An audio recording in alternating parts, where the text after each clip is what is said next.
Uma diagonal. Daí tomamos banho, Demoramos uma hora. Daí, sushi. Sushi fera, tô me filmando agora. O lado maior. Lado maior.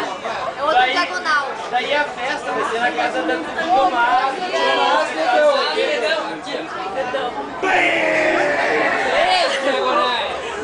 Não, duas diagonais.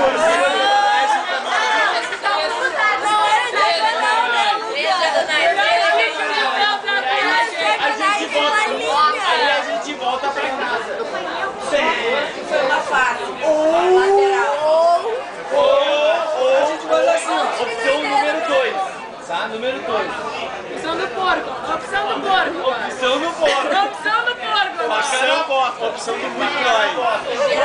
Estamos na Sé. Não estamos na Sé. Daí a gente pega, né? Vai comer um sushizinho. Pá, sushi. Manda ver.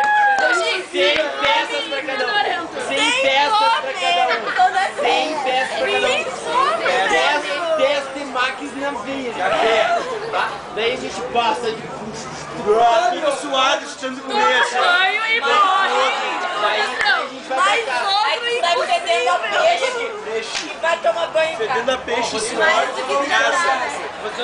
Depois vamos pra casa aqui, ó. Tá, tamo em casa.